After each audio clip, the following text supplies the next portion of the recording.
Hi എല്ലാവർക്കും എൻ്റെ പുതിയ വീഡിയോയിലേക്ക് സ്വാഗതം. ഇന്നൊരു ഈവനിങ് വ്ളോഗ് എന്നൊന്നും പറയാനില്ല. ഞങ്ങളിന്ന് ചായക്ക് വേറെ ലൈമായിരുന്നു ഉണ്ടാക്കിയത്.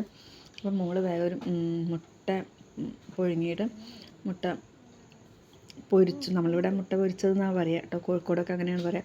നമ്മൾ ബീച്ചിലൊക്കെ പോയാൽ കിട്ടുന്ന സാധനമല്ല, അതാണ് ഇട്ടത്. നമ്മളധികം ഉണ്ടാക്കും, വൈകുന്നേരത്തെ ചായക്ക് ഉണ്ടാക്കും കേട്ടോ. ഇന്ന് ലൈം ഉണ്ടാക്കിയെന്നുള്ളൂ. അപ്പം എന്നുവെച്ച് വീഡിയോ എടുക്കാമെന്ന്. നല്ല ടേസ്റ്റാണ് കേട്ടോ. നമ്മൾ ഉണ്ടാക്കുന്ന മസാല നമുക്ക് ഇഷ്ടം. നമ്മൾ പുറത്തുനിന്ന് കഴിക്കുന്നത് മസാല വലിയ കൊള്ളൂലായിരുന്നു, ഭയങ്കര കുത്തലായിരിക്കും മുളകിൻ്റെയൊക്കെ മസാലേൻ്റെയൊക്കെ. പക്ഷേ ഇത് ഭയങ്കര ടേസ്റ്റ് നമ്മൾ ഉണ്ടാക്കും കേട്ടോ. ഞാനിത് ഉണ്ടാക്കുന്ന വീഡിയോ എടുത്തില്ല. വീഡിയോ ഞാൻ പിന്നെ എപ്പോഴെങ്കിലും ഇടാം. വീഡിയോ കണ്ട് ഇഷ്ടമാണെങ്കിൽ എല്ലാവരും സബ്സ്ക്രൈബ് ചെയ്ത് സപ്പോർട്ട് ചെയ്യണം. പക്ഷേ ഇത് സംഭവം അടിപൊളിയാണ്. എന്ന് വെച്ചാൽ സിമ്പിളായിട്ട് നമുക്ക് ഉണ്ടാക്കാൻ പറ്റുന്ന സാധനമാണ്. ഞങ്ങൾ ആദ്യം ഇതൊക്കെ തിന്നത് നമ്മൾ കോഴിക്കോട് ബീച്ചിൽ പോയപ്പോഴായിട്ട് ഇതൊക്കെ തിന്നത്.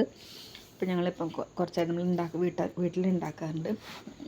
നമുക്കൊരു സ്നാക്സ് എരിവുള്ള എന്തെങ്കിലുമൊക്കെ കഴിക്കണം എന്ന് തോന്നുമ്പോൾ നമ്മൾ ഉണ്ടാക്കുന്നതാണ് കേട്ടോ. ഇത് എണ്ണയിൽ പൊരിച്ച് തിന്നതിനേക്കാൾ നല്ലതാണല്ലോ ചെറിയൊരു എണ്ണയിൽ ഇച്ചിരി എരിവൊക്കെ ഉണ്ടായിട്ട് മുട്ട കഴിക്കുന്നത്.